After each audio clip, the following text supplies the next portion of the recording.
자, 안녕하십니까. 오늘은 조금 특별한 내용의 강의를 한번 해보려고 합니다. 뭐냐면, 단어 암기법에 대해서 한번 조금 알아보려고요. 암기력이 정말 타고나는 건지, 제가 학원에 있으면 굉장히 많은 학생들이 영어를 싫어하는 이유 중에 1순위로 꼽는 게 단어 암기거든요. 그죠? 그리고 이런 말도 되게 자주 해요. 음, 나는 선천적으로 단어를 정말 못 외운다. 아무리 넣어도 외워지지 않는다. 뭐 이런 친구들의 말을 굉장히 자주 듣게 됩니다. 그렇다면 정말 암기력이라는 게 타고난 건지 한번 생각해 보실 필요는 있을 것 같아요. 그죠? 그리고 그거에 대한 해결책도 어느 정도는 제시해 줘야 강의를 찍는 이유가 있겠죠. 자, 일단 암기에 대해서 한번 생각을 해보면 정말 나만 단어 암기가 잘 안 되나? 싶으실 거예요. 근데 주변에, 제 주변에는 단어 암기를 잘 한다고 말하는 사람이 단 한 명도 없습니다. 음, 그러니까 여러분만의 문제는 아니라는 거죠. 일단 단어 암기가 잘 안 됐으면 한국어도 단어 때문에 못했어야 되는데 꼭 그렇지 않거든요. 뭐 이렇게 제가 말씀드리면 대부분 다 이렇게 말하더라고요. 아, 그건 우리나라 말이니까 그렇지. 그죠? 과연 우리나라 말이니까 그런 걸까? 한번 좀 생각해 보셔야 될 주제가 될 겁니다. 부제는요, 네, 문제에는 해결책이 있다라는 겁니다. 네, 어떤 문제든 해결책이 있어요. 해결책이 없는 문제는, 난제라고 부르나요? 뭐 어쨌든. 그래서 우리가 외국어 공부하는 데 있어서 가장 큰 걸림돌이잖아요. 단어 암기가. 그죠? 그래서 단어 암기를 어떻게 하면 잘 할 수 있을까에 대한 내용을 조금 이야기해 드리려고 합니다. 어찌됐건 우리가 배우는 게 외국어거든요. 근데 외국어는요, 단어를 그냥 문법이라는 규칙으로 나열하는 거예요. 뭐 외국어뿐만 아니라 모국어도. 결국 문장이라는 건 그냥 단어의 뜻의 조합이잖아요. 그렇다면 뭐 어떻게 해야지 더 효과적으로 단어를 암기할 수 있을지를 좀 알고 있으면 그 다음부터는 문장을 읽을 수도 있고 쓸 수도 있게 되지 않을까. 그죠? 그래서 일단 제일 처음으로 단어가 뭔지 한번 생각해 보도록 하겠습니다. 자, 단어란 무엇인가? 자, 단어가 무슨 뜻이냐면 제가 이게 사전에서 찾아보니까 분리하여 자립적으로 쓸 수 있는 말이나 이에 준하는 말이래요. 말이나 이에 준하는 말. 음, 말이 너무 어렵죠? 말이 너무 어렵고 좀 쉽게 한번 생각을 해봅시다. 자, 여기에 물건이 하나 있죠. 이거 뭐라고 불러요? 우리나라 말로는 네, 책상이라고 부릅니다. 근데 일본어로는 네, 스쿠에라고 불러요. 그죠? 불어로는 프랑스어로는 뷰호라고 부른대요. 그죠? 그리고 스페인어로는 네, 메사라고 부르고요. 영어로는 알고 있죠? 데스크라고 부릅니다. 자, 이게 나라마다 책상을 나타내는 단어가 다 다르네요. 그죠? 왜 다를까요? 자, 여기 한가운데 요 물체가 하나 있습니다. 이 물체를요, 우리나라 사람이 누군가가 여기에 책상이라고 처음 불렀을 거예요.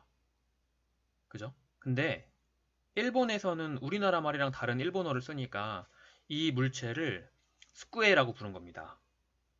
프랑스에서는 뷰호라고 부른 거고, 스페인에서는 메사라고 부른 거고, 미국에서는, 영국에서는 데스크라고 부른 거예요.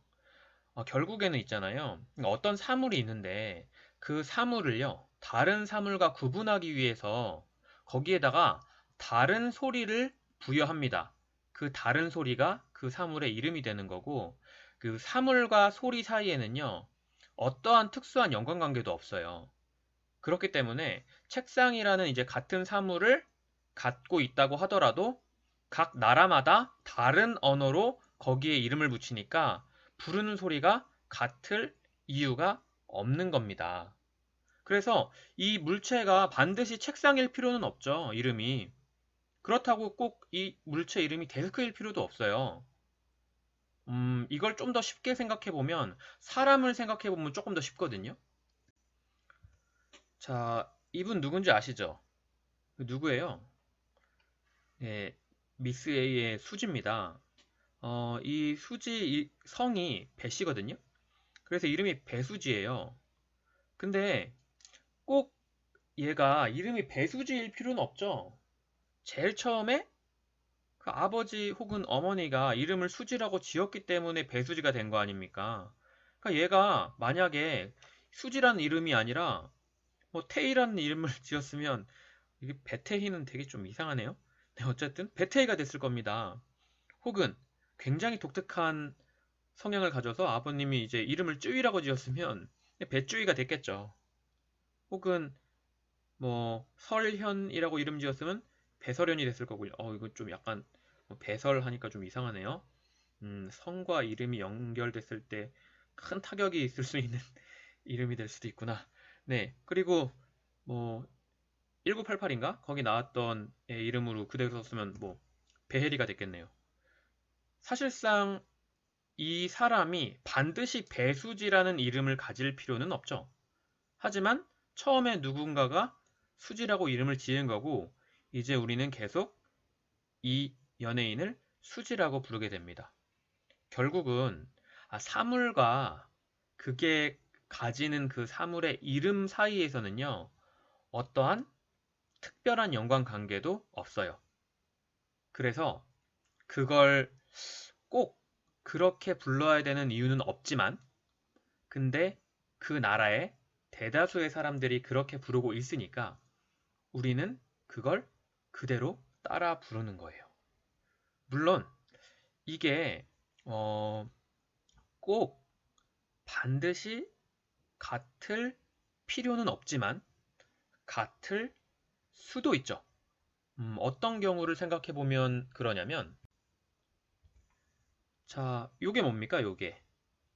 네, 요게 우리가 하루에도 수십 번, 수백 번씩 접속하는 인터넷이라는 겁니다. 그죠? 인터넷.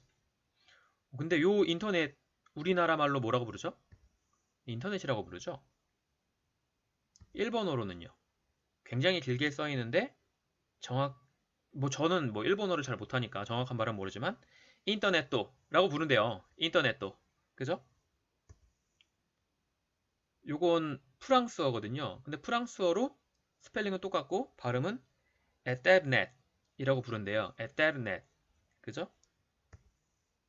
요건 스페인어를 쓴 거거든요. 근데 스페인어도 스펠링은 똑같네요.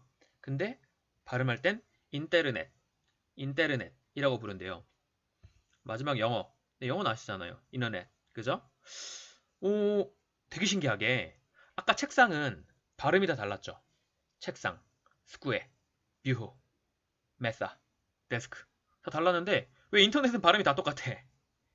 어, 이거 왜 그러냐면 일단 과거에 옛날에는 국가 간에 이제 왕래가 자유롭지 못했잖아요. 그죠? 그래서 그 나라의 언어에 맞는 소리를 이제 각각 부여한 거죠, 사물에. 근데 현재는 국가 간의 왕래가 굉장히 상대적으로 자유롭거든요. 그래서 특정 나라에서 만든 소리를 모두가 공유하게 됩니다. 이 경우에는 이제 인터넷을 만든 미국, 그죠? 미국에서 만든 이 인터넷이라는 소리를 모든 나라가 공유하게 된 거죠. 따라서 언어가 다르기 때문에 이제 표기하는 방법은 이렇게 다르잖아요. 물론 이제 알파벳을 쓰는 문화권에서는 거의 똑같은 글씨를 쓰는 경우도 있지만 어쨌든 언어가 다르기 때문에 표기하는 방법이 다를 수는 있지만 소리가 거의 같죠. 그래서 우리가 영어 단어를 외울 때 인터넷을 외웁니까? 안 외우잖아요. 인터넷을 외울 필요가 없어요. 왜? 소리가 똑같거든. 그죠? 그래서 이걸 딱 보고 인터넷이라고 내가 발음을 해보면 이거 인터넷이구나 바로 알죠.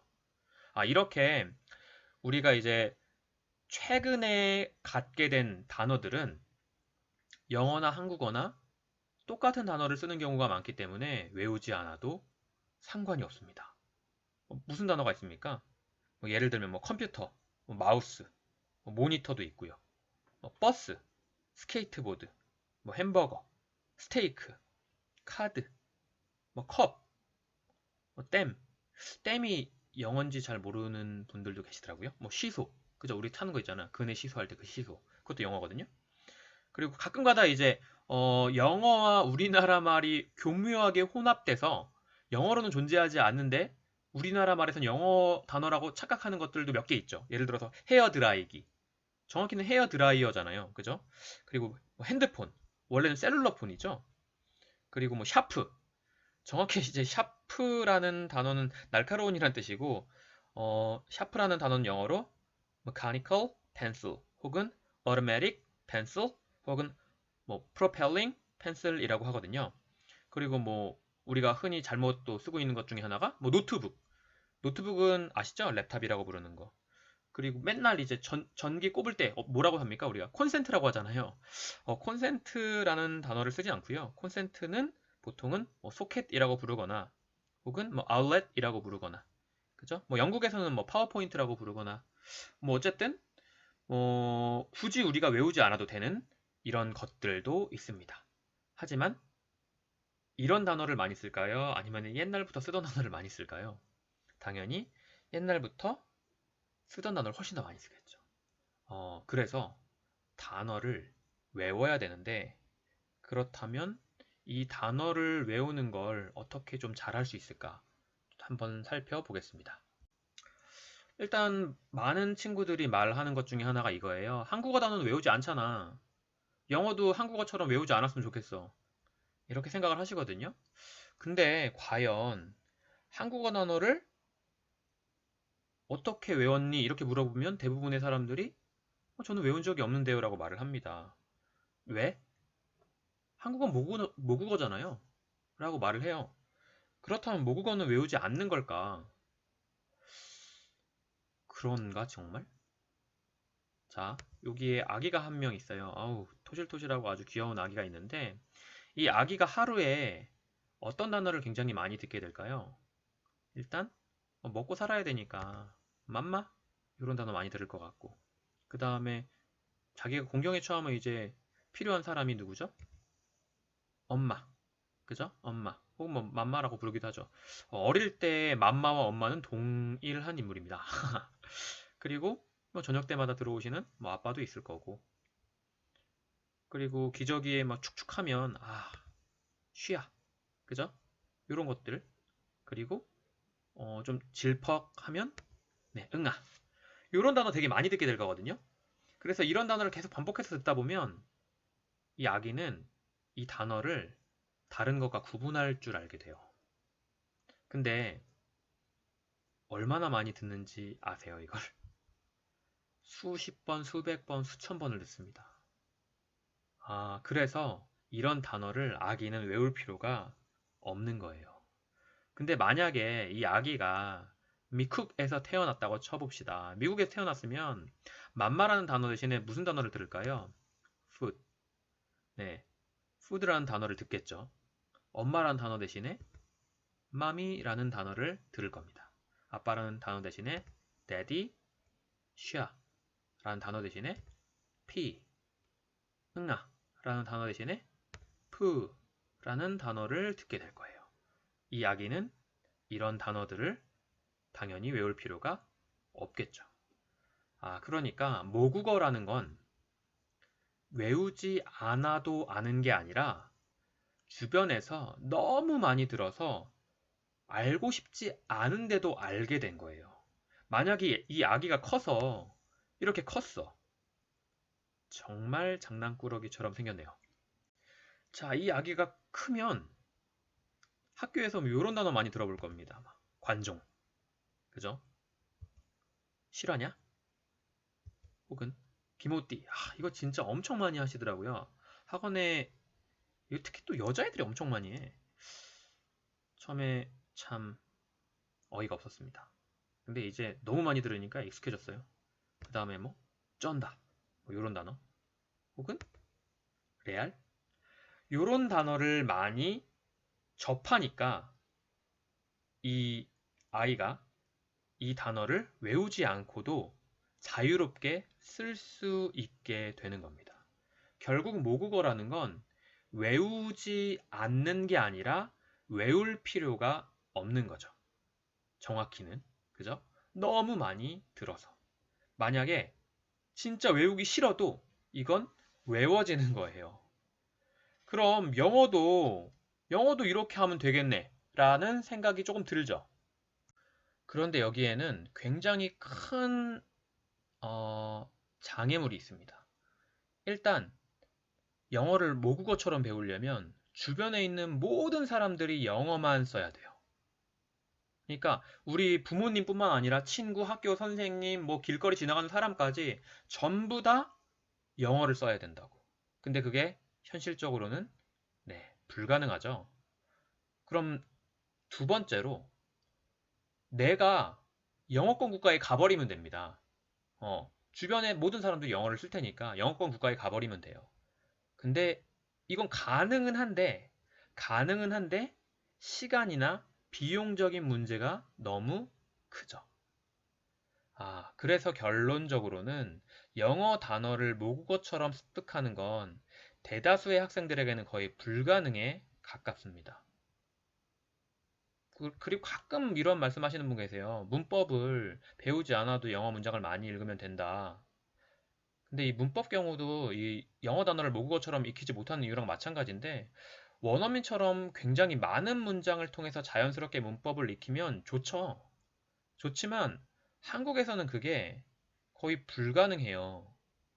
그래서 결국은 우리는 이렇게 외국어를 배울 때, 지금의 경우엔 영어죠. 영어를 배울 때 어휘를 암기할 수밖에 없습니다. 그러니까 피할 수 없으면 즐길 수는 없고 조금이라도 조금 더 효율적으로 해야죠. 그죠? 그럼 어떻게 하면 좀 더 효율적으로 단어를 암기할 수 있을까? 그 방법을 지금부터 살펴보도록 하겠습니다. 자, 일단 무엇이든지 나한테 익숙한 게 있으면 좋아요. 예를 들어 보면 자, 요즘 굉장히 잘 나가는 트와이스라는 그룹이거든요. 트와이스라는 그룹의 멤버가 9명입니다. 많죠? 그래서 이 아재들은 이 트와이스 멤버의 이름을 외우기가 참 힘들어요. 근데 제일 첫 번째 이 멤버 이름이 뭡니까? 정현이죠. 그죠? 이 두 번째 멤버 이름은 나연입니다. 그죠? 세 번째 멤버 이름은 누군지 잘 모르겠어요. 네 번째 멤버 굉장히 유명하죠? 쯔위. 다섯 번째 멤버는 이 친구는 채영입니다. 여섯 번째 다현. 그죠?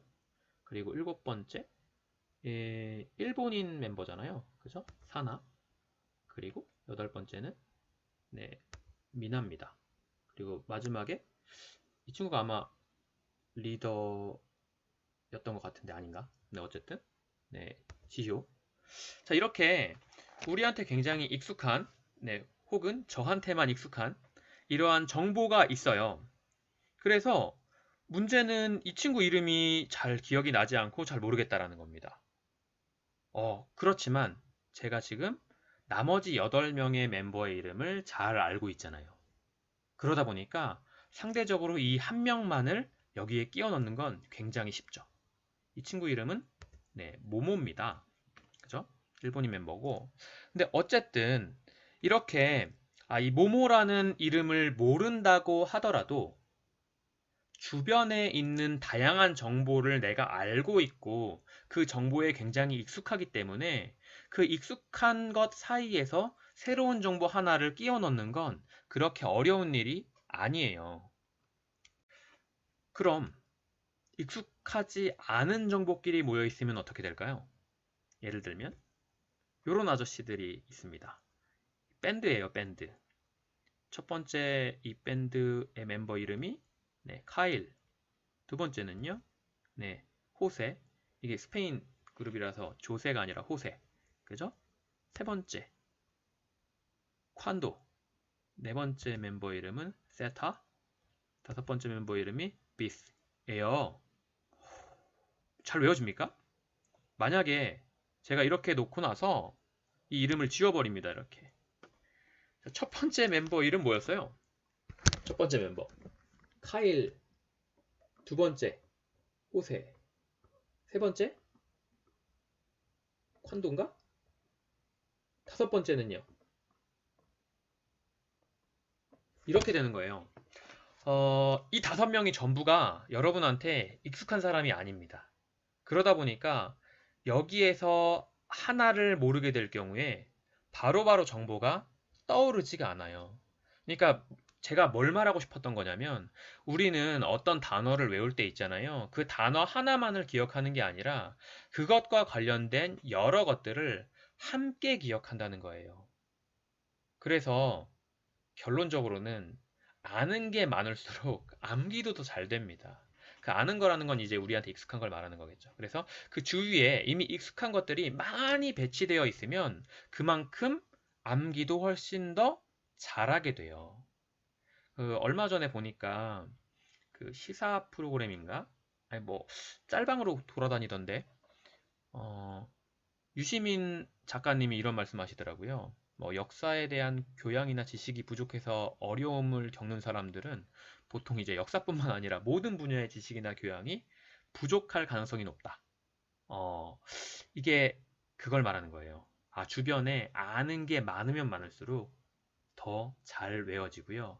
아는 게 없으면 없을수록 더 잘 안 외워집니다. 그러니까 주변에서 여러분 친구들 중에 가끔 정말 말도 안 되게 암기를 잘하는 친구들이 있거든요.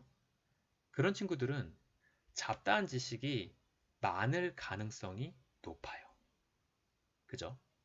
자, 그러면 나는 이제 틀렸네 라는 생각이 들 수도 있겠죠. 왜냐면 나는 별로 아는 게 없는데. 자, 그래서 두 번째는 또 어떤 상황에서 단어가 혹은 암기가 더 잘 되냐를 보면 자극을 줄 수 있는 무언가가 있으면 굉장히 좋습니다. 자극을 줄 수 있는 무언가가 있으면 훨씬 더 오래 기억에 남아요. 예를 들어보죠. 네, 이분 아세요, 이분? 굉장히 저한테는 인상 깊은 분이거든요. 그 친구라는 영화가 있어요. 거기서 너희 아버지 뭐 하시노? 하셨던 분이거든요. 그때 굉장히 젊었을 겁니다, 아마. 어쨌든 두 번째, 이분 아세요? 네, 촛불 집회에서 굉장히 많이 본 분이네요. 이승환. 왼쪽은 누구죠? 네, 김광규 씨. 오른쪽은 이승환 씨입니다. 딱 봐도 누가 훨씬 더 나이 들어 보이고 훨씬 더 너무 이렇게 좀 그렇네요. 어쨌든 머리를 이렇게 그려드리고 싶은데 어쨌든 김광규 씨가요. 1967년생이십니다. 1967년생이면 만으로 50세. 그죠? 그럼 이승환 씨는 몇 살일까요? 이승환 씨는 1965년생이에요. 무려 김광규 씨가 2살이나 동생입니다. 그래서 여기 지금 자신감이 좀 붙은 것 같아요.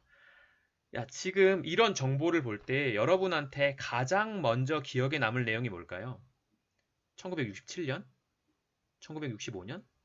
아니죠. 그런 것보다 가장 기억에 남는 건 이승환이 형이래. 이게 가장 기억에 남습니다. 김광규가 동생이래. 이게 가장 기억에 남는다고요. 왜요? 자극을 줄 수 있는 무언가의 내용이 여기 들어 있었거든요. 그래서 우리가 무언가를 암기해야 할 때 어떠한 큰 자극이 있으면 외우기가 더 쉬워집니다. 여러분도 솔직히 영어 단어 딱 보면서 외우지 않았는데도 외우고 있는 단어가 몇 개 있죠. 예를 들면 뭐 게이, 레즈비언 이런 것들 이런 단어는 외우지 않잖아요. 그런데도 그 단어의 뜻이 너무 충격적이니까 외우고 싶지 않은데 외워지는 겁니다. 그렇다면 단어를 외울 때 이렇게 익숙한 것과 자극이 있다면 정말 좋겠죠. 자, 그래서 익숙한 것이 자극과 같이 결합이 되면 정말 좋습니다. 자, 예를 들어 보면 사과 영어로 뭐라고 합니까? 네, 애플이라고 하죠. 자, 이건 왼쪽 것도 익숙한 거고요. 오른쪽 것도 익숙한 거죠. 자, 애플 같은 경우는 더 이상 거의 뭐 영어가 아니라고도 볼 수 있죠. 그죠? 자, 두 번째 봅시다. 부룩소. 부룩소 뭔지 알아요? 부룩소? 이거 굉장히 익숙하지 않은 녀석이네요. 근데 부룩소가 무슨 뜻이냐면요. 영불. 영불이 뭐예요? 영불. 젊은 소죠. 어린 소를 부룩소라고 한대요. 어린 소를. 이건 오히려 영어 단어가 훨씬 더 쉽죠. 한글 단어보다. 그죠?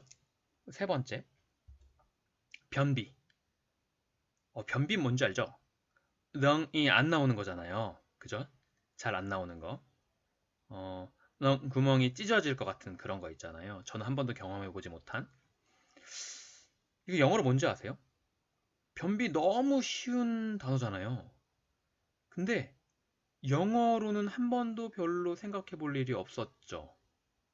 저도 뭐 호주에 있을 때나 미국에 있을 때나 이 단어를 사용해 본 적도 없고 들어본 적도 없습니다. 영어로는 네, constipation이라고 하거든요. 어, 참 어려운 단어처럼 보이네요. 한글 단어가 이렇게 쉬운데도. 자, 네 번째. 전륜한. 이거 무슨 뜻인지 아세요? 전륜한? 우리나라 말인데? 이 전륜한이 무슨 뜻이냐면요. 요런 뜻이래요. unparalleled. 미치겠죠? 자, 지금 여기 보시면 어떤 차이가 있었냐면 이 왼쪽 사과라는 단어는 굉장히 익숙한 단어. 근데 애플이라는 단어도 굉장히 익숙한 단어입니다. 그래서 여러분은 알고 있는 거예요. 자, 여기서 브룩소란 단어는 익숙하지 않은 단어죠. 하지만 오른쪽에 이 영부 이게 굉장히 익숙한 단어입니다. 그래서 조금 더 외우기 쉬울 거예요. 자, 이번에는 한글 이 단어가 굉장히 쉬운 단어죠. 변비. 하지만 constipation은 그렇게 쉬운 단어는 아닌 것 같네요. 하지만 여기에 익숙한 정보가 있는 거죠. 여기에는 둘 다 익숙하지 않은, 한글도 익숙하지 않고 영어도 익숙하지 않고. 전륜한이 무슨 뜻이겠어요? 네, 아주 두드러지게 뛰어난 이란 뜻입니다. 패럴렐 하면은 이제 그 평행하는 이런 뜻인데 평행할 수가 없는, 그러니까 상대가 맞상대할 녀석이 없는 이런 뜻이어서 뭐 우수한, 뛰어난 뭐 이런 뜻이 되거든요. 어쨌든 여기 보시면 익숙한 것이 있으니까 조금 더 편하게 접근할 수 있고 익숙한 것이 없으면 굉장히 접근이 불편하다는 걸 알 수가 있어요. 그런데 여기에다가 자극을 넣어주면 훨씬 더 빨리 이 단어들을 기억할 수 있게 됩니다.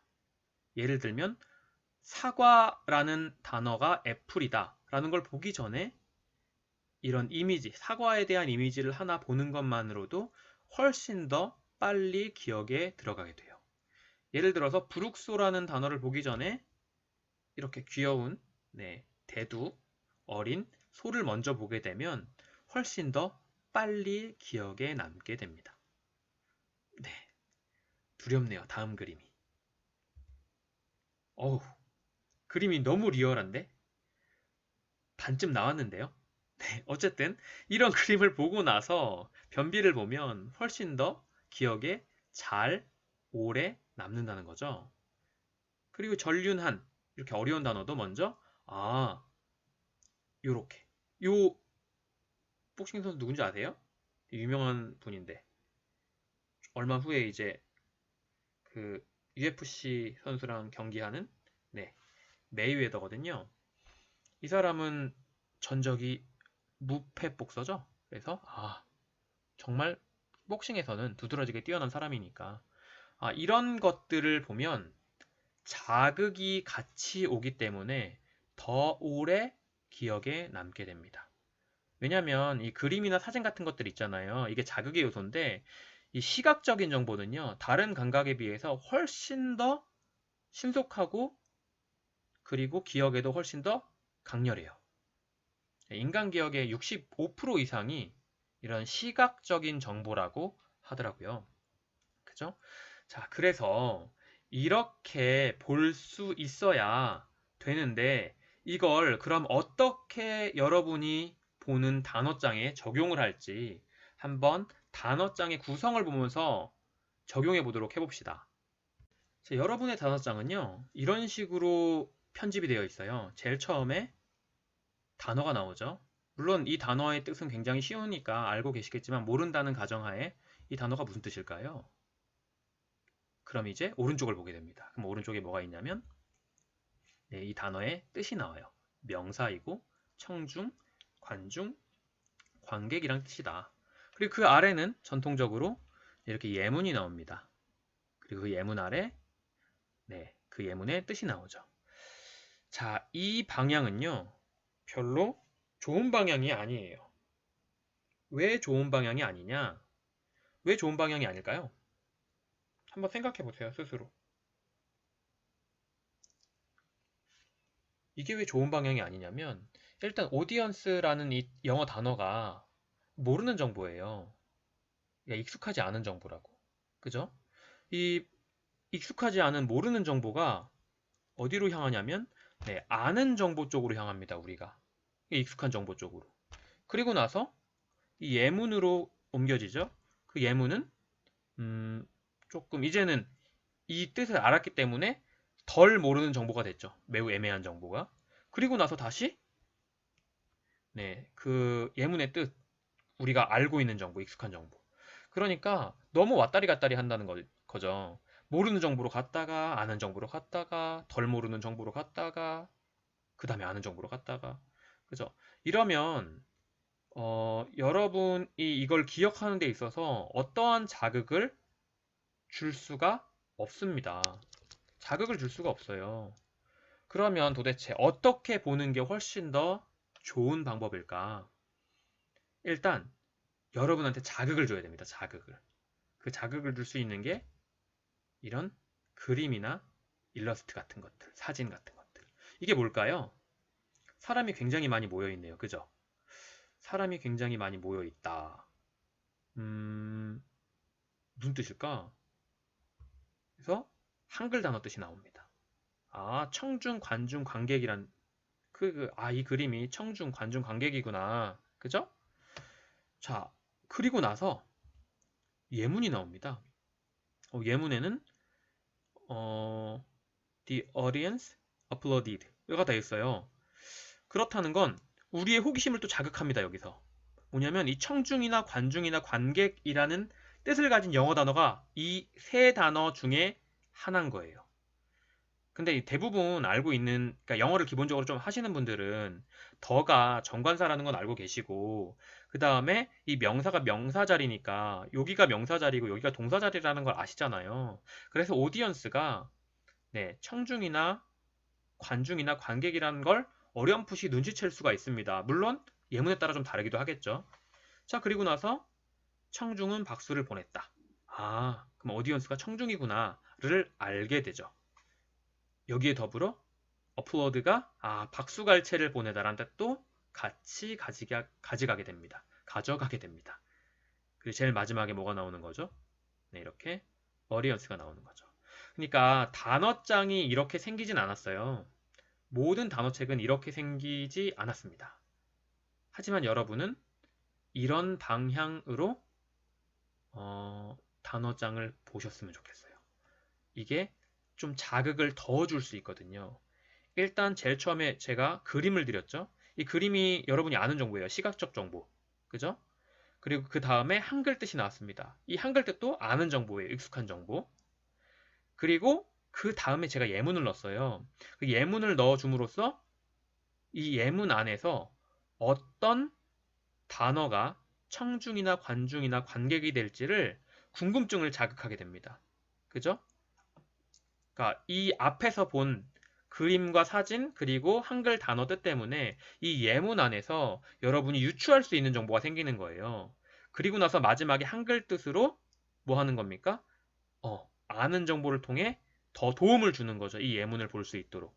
그리고 이제 이걸 종합하게 된 결론이 오디언스가 되는 거죠. 내가 최종적으로 알게 되는 정보가 오디언스가 되는 겁니다. 그래서 단어장은요.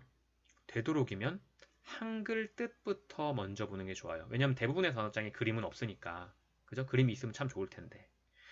자, 이게 단어장을 보는 방법입니다. 이게 지금 명사였으니까 한번 동사에도 똑같이 연습을 해볼까요? 자, encounter.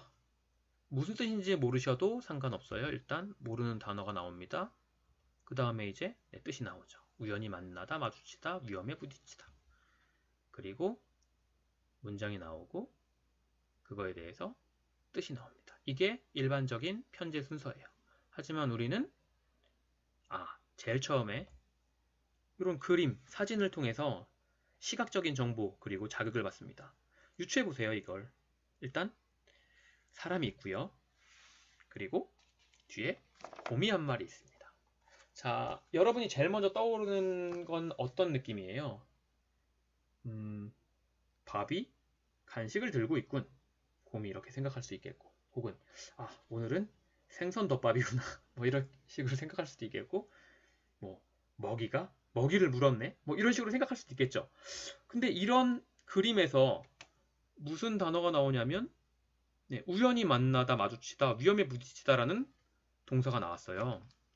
오, 정말 신기하게 다 들어맞죠. 우연히 만났죠. 곰이 사람을, 그리고 곰이 생선덮밥을. 하지만 이 남자의 입장에서 어떻게 된 겁니까? 위험에 부딪히게 된 거죠. 곰이라는 위험에. 그죠? 그래서 이렇게 조금 더 생각해 볼 수 있는.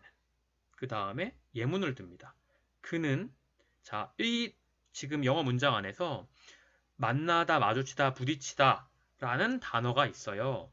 근데 그걸 유추해 볼 수가 있죠, 우리가. 왜냐면 여기 he가 주어 자리고 encountered가 동사 자리잖아요. 그럼 이게 이 동사가 이 뜻이겠구나를 알 수가 있습니다. 솔직히 bear를 모르는 사람도 없고 would를 모르는 사람도 없으니까. 그죠? 근데 거기에다가 이제 한글 단어 뜻을 그 예문의 뜻을 주면 더 확실해지고, 그리고 제일 마지막으로 뭘 보게 되냐면 encounter라는 단어를 보게 되는 겁니다. 결국 아는 정보, 시각적인 정보, 자극적인 정보, 아는 정보, 유추할 수 있는 정보, 도움을 주는 정보, 마지막으로 내가 습득하게 되는 정보. 이런 식으로 단어장을 보는 게 훨씬 더 기억에 오래 남습니다. 그런데 문제는 기억에 오래 남는다는 건 오래 남는다는 거지 사라지지 않는다는 말은 아니거든요. 그죠? 아쉽게도 이렇게 외운다고 해도 여러분이 외우는 모든 단어들은 곧 사라집니다. 네, 사라져요. 어떻게 사라지냐면 흔히 말하는 이 에빙하우스의 만각곡선이라는 되게 유명한 그래프거든요. 자, 일단 보시면 어떤 걸 배우게 되면 그거에 대해서 기억량이 100%가 됩니다. 일단은. 그죠? 방금 들은 거. 근데 그 100% 들은 100%의 기억량이 10분만 지나도요. 몇 프로로 떨어져요? 거의 한 30%에서 40% 가까이 떨어집니다. 1시간이 지나면 절반이 날아가고요. 하루가 지나면 70%가, 한 달이 지나면 80%가 날아간대요. 여러분 있잖아요. 여러분이 배우는 모든 것들, 외우는 모든 것들, 기억하는 모든 것들은요. 까먹는 것이 지극히 정상이에요. 왜냐하면 우리 뇌는 무한한 용량을 가지고 있지 않거든요. 당연하죠. 물론 그 뇌의 용량이 무한하진 않지만 여러분이 한 생애를 살아가기에는 충분한 용량입니다. 그러니까 그걸로 핑계를 대실 수는 없어요. 예를 들면 이런 거 보시면 1956년에 하드디스크 오메가짜리가 이거거든요. 오메가가 이만해요. 엄청 크죠. 근데 2013년에 이 4테라 4테라가 어느 정도 크기냐면 남자들은 알 텐데 오메가잖아요. 여기 오메가 1024메가가 1기가입니다. 1024메가가 좀 써드릴까요? 1024메가바이트가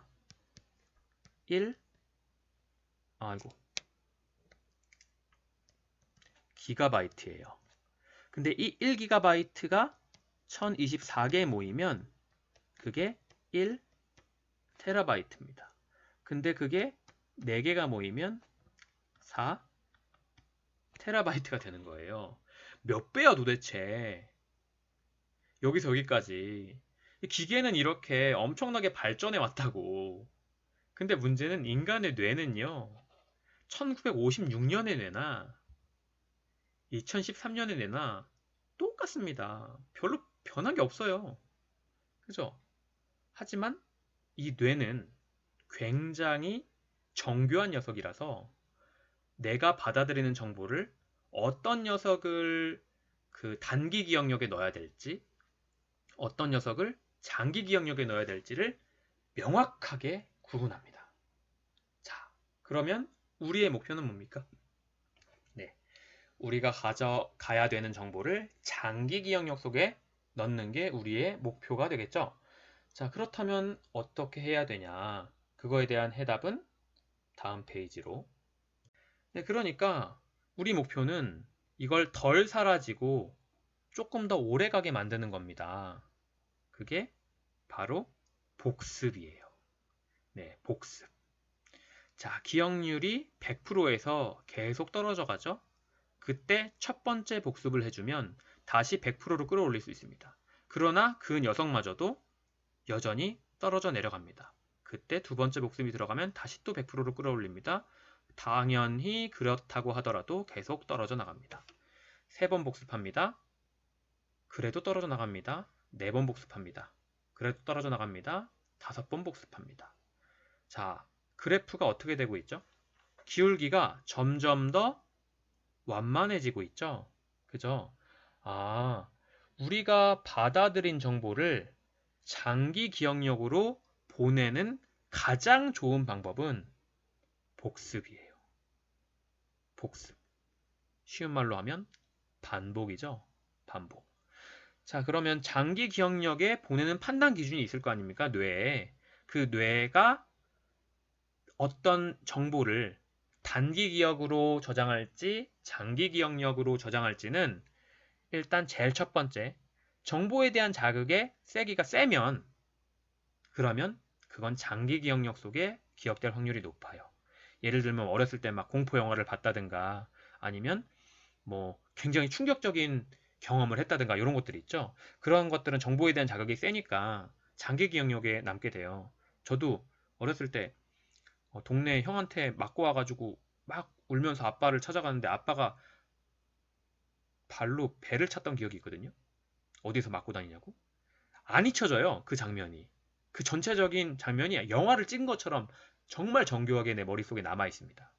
아, 이렇게 정보에 대한 자극의 세기가 세면 장기 기억력에 저장되게 돼요. 그리고 두 번째가 네, 이 복습. 정보에 대한 지속적인 반복이요. 정보에 대한 지속적인 반복은요. 결국은 그 자극의 세기를 강화하는 역할을 합니다. 그래서 자극의 세기가 세다는 것과 지속적인 반복이 있다는 건 결국 상호작용하는 거예요. 지속적인 반복에는 대표적인 게 여러분이 아시는 게 춤과 노래 같은 거 있잖아요. 뭐 TV에서 가수를 보면 처음에는 되게 그 노래가 익숙하지 않잖아. 하지만 방송에 나오는 거 몇 번 계속 보다 보니까 익숙해지고 따라 부를 수 있고 하물며 춤도 추죠. 저는 아직도 기억나는 게 트와이스 처음 이번 앨범 나왔을 때가 그 뭐였죠? 시그널이죠, 시그널. 시그널 처음 나왔을 때 노래가 너무 이상한 거예요. 별로야. 앞에 건 되게 좀 상큼발랄했잖아요. 근데 웬걸? 한 일주일 정도 지나서 계속 듣다 보니까요. 그냥 좋더라고요. 역시. 네. 반복에는 장사가 없습니다. 음. 근데 흔히들 여러분들이 그런 말씀을 하세요. 많은 친구들이 저는 복습을 되게 많이 했는데 잘 안 된다 이런 말씀도 하시고 복습을 아예 안 하는 친구들도 있고 근데 복습을 하지 않으면서 암기를 못 한다고 하는 건 뭐랑 똑같은 거냐면요 백수가 일을 안 하면서 월급이 들어오길 기다리는 거랑 똑같은 거고요 뭐 농부가요 농사 안 짓고 쌀 수확하려고 하는 거랑 똑같은 거예요 아니면 뭐 잠을 안 자고 일생 동안 살아가는 거랑 똑같은 거고 뭐 문 안 열고 밖으로 나가려는 거랑 똑같은 거예요 여기에 대해서 또 저는 복습 진짜 많이 하는데 열심히 했는데도 잘 안 헤어져요 라고 말씀하시는 분들은요 정말 죄송하지만 그건 매우 주관적인 생각이고 여러분은 복습을 제대로 안 한 겁니다 복습을 했다라고 착각하지만 그게 일을 한 이틀 하고 나서 한 달치 월급 기다리는 거예요 농사를 한 평에다 짓고 나서 한 100만 평의 수확을 기다리는 겁니다 잠을 안 자는 건 아니고 한 1시간씩만 자는 거예요 문을 열지 않은 건 아닌데 한 2cm 열고 밖으로 나가자는 거예요. 그러니까 복습을 자기 주관으로 판단하는 게 아니라 복습을 계속해서 그게 내 기억에 바로 떠오를 수 있게 됐을 그 순간까지 복습을 해주셔야 돼요. 이해하시죠? 그래서 여러분이 단어를 못 외운 건 복습을 했는데 안 외워진 게 아니라 복습을 그만큼까지 안 했기 때문에 못 외운 겁니다. 오케이? 그래서 반드시 무언가를 외울 땐 자극을 주고 반복을 해라. 이게 제가 드릴 수 있는 가장 큰 힌트예요. 자, 그렇다면 여러분들이 이제 단어 암기를 하실 때는 앞에서 배운 이 내용들과 함께 모든 방법을 동원해야 합니다. 제일 기본이 되는 거, 단순 암기. 여러분이 흔히 여태까지 해오셨던 것들. 그죠? 그냥 전통적인 방식이죠. 여기에 자극과 반복을 계속 꾸준히 넣어주시면 됩니다. 두 번째는 그룹 암기가 있죠. 그룹 암기. 그러니까 모아서 암기를 하는 거예요. 같은 뜻을 모아서 이렇게 암기하는 거. 그리고 세 번째는 어원 암기가 있죠. 굉장히 많이 쓰시는 것들 중에 하나인데 단어를 이해하는 방법입니다. 단어를 이해하는 방법이죠.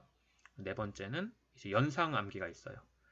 연상 암기는 단어에 연결되는 이미지를 부여하는 방법이거든요. 이렇게 이 네 가지 방법이 있는데 일단 단순 암기는 여러분이 여태까지 살아오면서 계속 해오셨던 거니까 이건 넘어가고 그룹 암기가 뭔지 한번 살펴보도록 하겠습니다. 같은 뜻을 모아서 암기하는 건데요. 한번 일단 자극을 줘볼까요? 그림을 통해서. 이 타임즈 스퀘어 광장인데 인 것 같아요. 아마 정확히는 모르지만 저도 옛날에 그 새해를 여기서 보낸 적이 있는데요. 죽는 줄 알았습니다. 근데 어쨌든 뭘까요 이게? 거리일 수도 있을 것 같고 혹은 쓰레기일 수도 있을 것 같고 혹은 뭐 커플? 뭐 LG? 누나? 자, 풍부한. 엄청 많네요. 그죠? 풍부한이라는 단어를 그림으로 생각을 해본 겁니다. 그럼 풍부한에 해당하는 단어가 뭐가 있냐? abundant가 있고요. bountiful이 있고요. ample, plentiful, profuse 라는 단어가 있어요. 풍부한이라는 뜻을 갖는 단어가 굉장히 많구나. 그죠? 근데 이런 것들을 모아서 암기할 때는요. 모아서 암기할 때 얻는 이점이 있습니다. 어떤 이점이냐면 이게 결국은 다 이렇게 연결되는 거잖아요. 그죠? 그래서 본문에 만약에 이 플랜티풀이 나왔어요. 근데 여러분의 머릿속에 플랜티풀의 뜻이 바로 떠오르지 않습니다. 근데 여기서 힌트가 되는 게 뭐죠? 나는 플랜티풀이란 단어를 외울 때 앰플이랑 같이 외웠어. 어번던트랑 같이 외웠어. 바운티풀이랑 같이 외웠어. 근데 이 단어의 뜻이 풍부한이야. 꺼내 쓸 수 있는 게 더 생기는 거예요. 한 단어를 그룹으로 암기함으로써 그 단어의 뜻이 기억이 나지 않을 때 그거랑 같이 봤던 단어들의 뜻이 떠오르는 효과를 가질 수가 있습니다. 그래서 다른 단어를 통해 그 단어를 떠올릴 수 있는 힌트를 갖게 될 수가 있는 거죠. 자, 이게 그룹 암기의 장점입니다. 단점은 한 번에 같은 뜻의 단어를 너무 많이 봐야 되니까 헷갈린 경우가 많아요.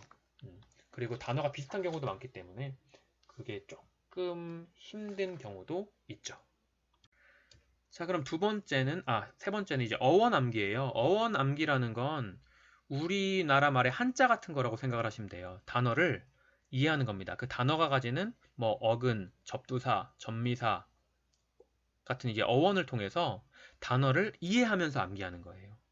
예를 들면 bicycle 이란 단어가 있죠. 이 bicycle 이란 단어는요. 어떻게 구성되어 있는 거냐? 이 by가 두 개란 뜻이거든요. 그리고 cycle이 이제 circle에서 온 거예요. 그러니까 원이 두 개 있는 거. 그래서 두발 자전거가 됩니다. 근데 여기서 이제 파생해서 바이패드. 그럼 바이는 이제 두 개란 뜻이니까 패드만 알면 되잖아요. 패드가 무슨 뜻이냐면 이게 발이란 뜻입니다. 결국은 두발 동물이란 뜻이에요. 바이패드는. 그럼 네발 동물은 뭘까요? 여러분 그 컴퓨터가 듀얼 코어 있죠? 그럼 두 개잖아.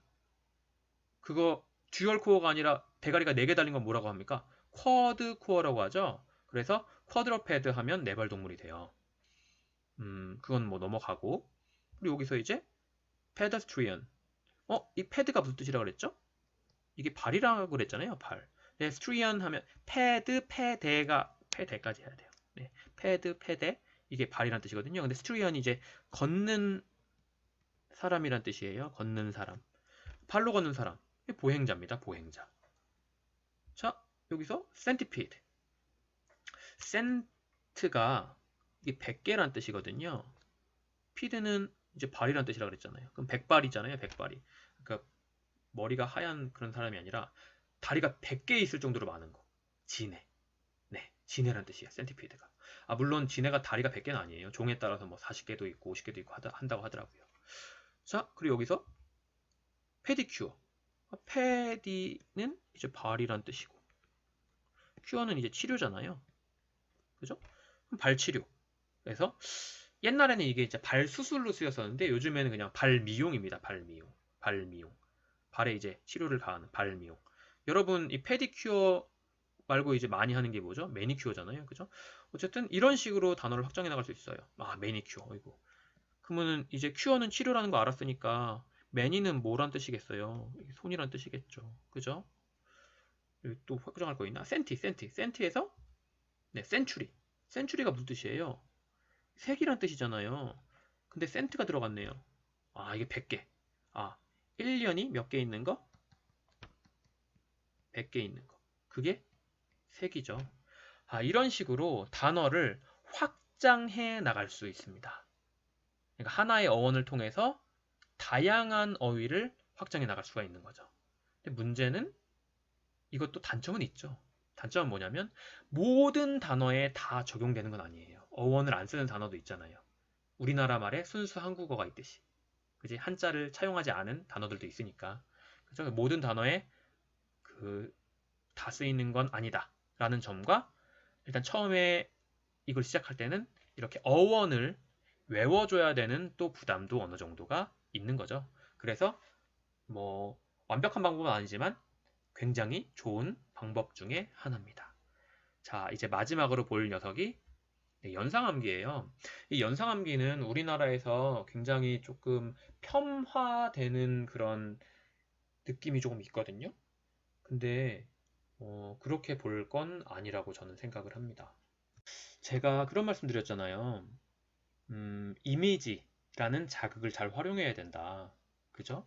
이미지라는 자극을 잘 활용해야 되는데, 예를 들면, 이게 뭐예요, 이거? 사자죠? 자, 사진으로 먼저 보고, 한글 뜻을 본 다음에 이걸 합치면, 네, 라이온이라는 단어가. 이게 사자구나. 누구예요? 여의사 그러지 말고, 여자 이러지 말고, 네, 수의사잖아요, 수의사. 강아지 데리고 있잖아. 의사인데. 그죠? 그럼 수의사는 영어로 뭐라고 하지? 네. veterinarian이라고 해요. 물론 이게 줄여서 vet이라고 하기도 하는데 어쨌든 전체 모양은 veterinarian이란 단어거든요. 이런 식으로 이미지를 활용해서 단어에다가 넣는 겁니다. 그죠? 단어의 뜻을 이렇게 이미지화를 하잖아요. 그럼 시각이 다른 감각에 비해서 굉장히 강력하기 때문에 단어를 외우는데 활용을 하면 정말 좋아요. 보통 우리는 이제 단어를 외울 때 주로 좌뇌만을 사용하게 됩니다. 좌뇌. 이건 조금 써드릴까요? 잠깐. 일단 영어래. 뇌가 이제 좌뇌가 있고요. 좌노가 아니라 좌뇌가 있고 우뇌가 있잖아요. 보통 좌뇌는 이제 언어 쪽 혹은 뭐 숫자, 논리, 뭐 계산이나 분석 같은 거를 담당하는 뇌고요. 우뇌는요, 보통 이미지를 담당하는 뇌라서 그림이나 공간, 시각, 혹은 뭐 직관적인 거. 그래서 보통 이제 음악이나 예술 같은 거 하시는 분들이 우뇌가 많이 발달되어 있습니다. 근데 이 좌뇌는 언어 쪽이고 우뇌는 이미지 쪽이잖아요. 이거를 두 개를 잘 조합하면은요, 이걸 동시에 잘 활용하면 암기에 굉장히 효과적이에요. 근데 우리는 보통 단어를 외울 때는 이 좌뇌만을 활용해서 외우는 경향이 있죠. 단어만 보니까 계속 그러니까 이미지를 활용하지 않고요. 근데 시각 정보가 제가 말씀드렸잖아요. 아까 전에. 기억에서 차지하는 비율이 65% 이상이라고. 심지어 시각 정보가 훨씬 더 오래 기억되고요. 그죠?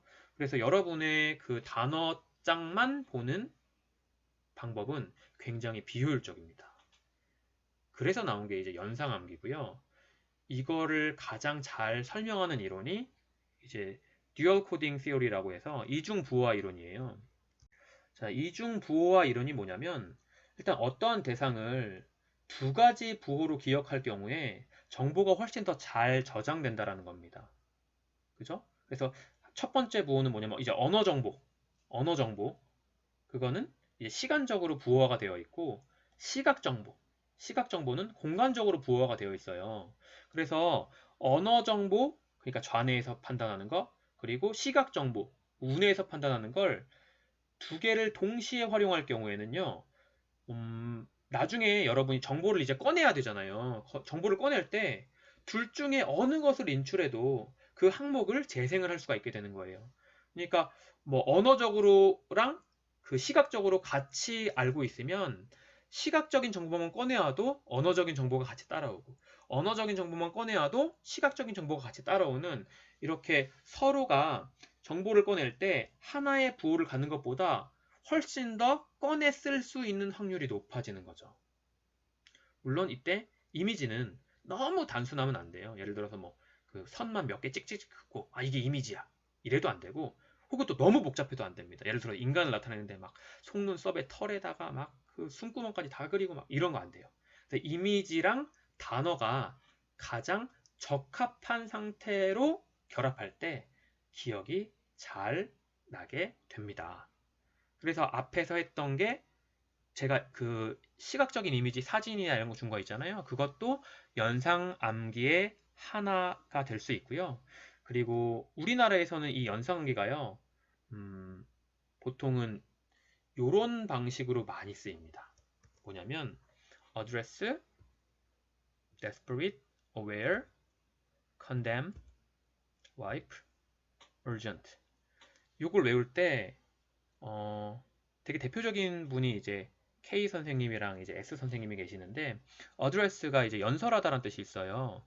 근데 이걸 어떻게 외우냐면 내가 이제 대통령 취임식인데 내일 연설을 해야 됩니다. 근데 추리닝 입고 여태까지 살아왔는데 이젠 추리닝 입고 살 순 없잖아요. 그래서 드레스 입고 연설해야겠다.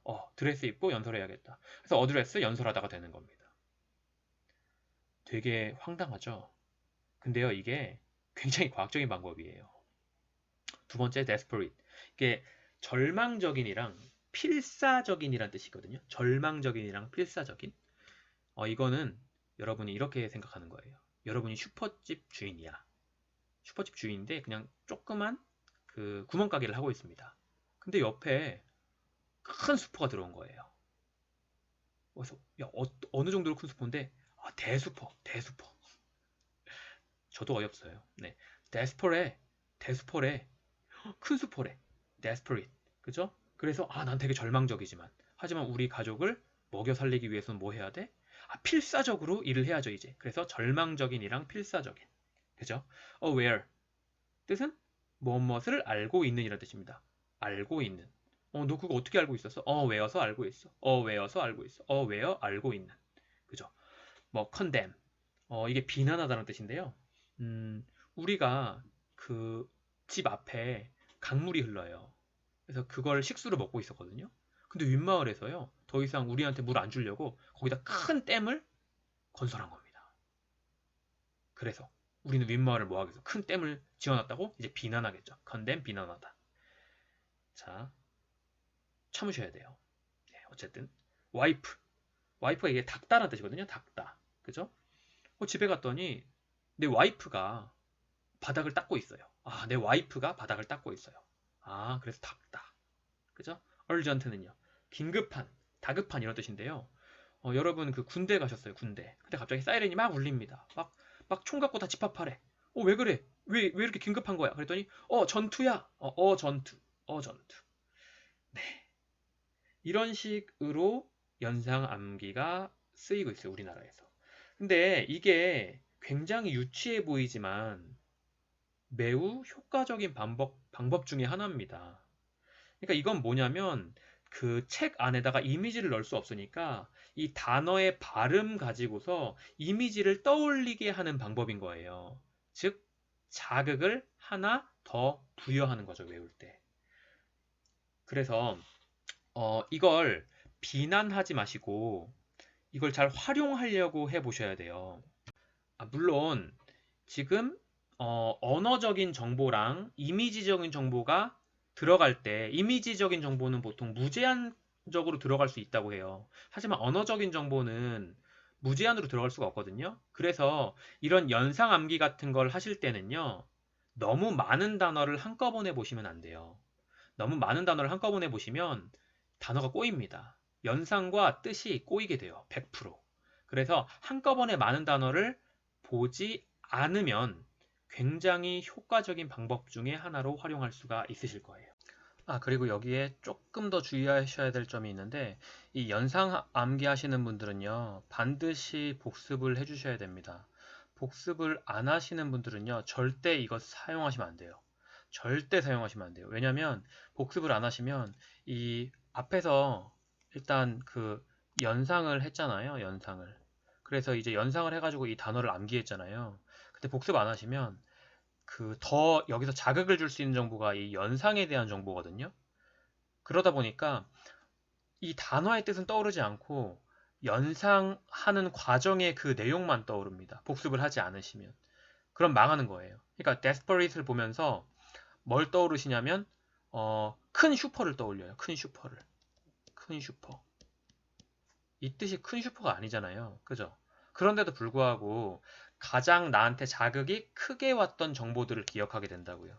그래서 이건 반드시 최소 5회 복습을 전제로 합니다. 5회 복습을 하지 않으실 분들은 연상암기 쓰지 마세요. 그리고 가끔 가다가 이렇게 연상암기를 하면은 발음이 뭉개진다라는 분들이 계시는데 그거 안 써보신 분들이 말씀하시는 거예요. 어떤 미친놈이 이걸 대수포라고 외우겠어요. 당연히 그렇게 연상을 해가지고 내용을 암기한 다음에 이거에 대한 정확한 발음인 desperate으로 외우게 되는 거죠. 그죠? 그리고요, 그 연상을 할 때 자꾸 이 연상 과정이 떠올라서 그 뭐냐, 방해가 된다라고 주장하시는 분들 계시는데요. 이거 반복해서 계속 그 복습하시면 이 연상 과정이 사라지게 됩니다, 나중에는. 제가 설마 데스퍼릿을 보면서 그 큰 슈퍼 생각하겠어요? 저 바로 그냥 절망적인 필사적인이 떠오르거든요. 그러니까 반복을 해서 복습을 해서 이 연상 과정을 사라지게 해야 돼요. 이 연상을 하는 이유는 이걸 외우기 위한 도구였지 이 도구가 원래 본래의 목적을 파먹어서는 안 된다고요. 그죠? 그렇게만 해주시면 정말로 좋은 방법 중에 하나입니다. 그리고 그거에 대한 근거도 있어요. 왜 그러냐면 이 뇌 속에 기억을 담당하는 이게 해마라는 곳이 있거든요. 해마. 이 해마가요. 활성화를 시키는 방법 중에 가장 좋은 방법이 공간적인 자극을 주는 거예요. 공간적인 자극이라는 건 이제 이미지나 영상 같은 거거든요. 그런 공간적인 자극에 굉장히 큰 영향을 받아요. 근데 이 공간적인 자극뿐만 아니라 만약에 거기에다가 내 감정을 이입시킬 수 있는 이 감정적인 자극까지 들어가면 더 그 빨리 암기가 됩니다. 감정적인 자극을 하면 뭐가 활성화되냐면 이제 편도체라는 부분이 활성화가 되거든요. 근데 그 편도체가요. 근처에 해마가 있어요. 그래서 편도체를 활성화시키면 해마도 자극을 받아요. 그래서 감정적인 자극까지 여기 딱 섞여버리면 정말 잘 외워집니다. 예를 들면 저 같은 경우는 desperate 이란 단어를 정말 빨리 외웠거든요. 왜냐면 저희 아버지가 슈퍼를 하세요. 그래서 우리 슈퍼 옆에 예를 들어서 이마트나 롯데마트가 들어왔다고 생각해봐. 감정이입이 막 되잖아. 큰 슈퍼가 들어왔다. 절망적이야. 하지만 아빠가 그래도 우리 가족을 먹여 살리려고 필사적으로 일을 하시겠죠. 그래서 이렇게 감정적인 자극까지 들어가면 훨씬 더 잘 외워집니다. 그렇지만 우리는 모든 단어에 감정적인 자극을 줄 수도 없고 모든 단어에 이런 연상 법을 적용할 수도 없기 때문에 결론적으로는 네, 한 가지 방법만을 고집할 필요는 없고요. 이 모든 방법을 활용해서 단어를 외워주시면 됩니다. 꼭 한 가지 방법일 필요는 없어요. 그래서 뭐 앞에서 말했던 것처럼 뭐 단수 남기도 좋고 뭐 그룹 암기도 좋고 그 다음에 뭐 어원 암기도 좋고 연상 암기도 좋으니까 그걸 잘 복합해서 활용해 가지고 단어를 암기하셔서 꼭 이게 꼭 영어일 필요는 없잖아요. 외국어를 전공하는데 도움을 받으실 수 있었으면 좋겠습니다. 어원이나 연상 암기 같은 경우는 제가 조금 더 추가적으로 설명드리고 싶은 게 있지만 이 특강이 너무 길어져서 지루할 것 같기 때문에 네, 여기까지 하도록 하겠습니다. 여러분 전부가 단어 암기를 잘 하셔서 꼭 좋은 결과 있으시길 바랍니다. 네, 수고하셨습니다.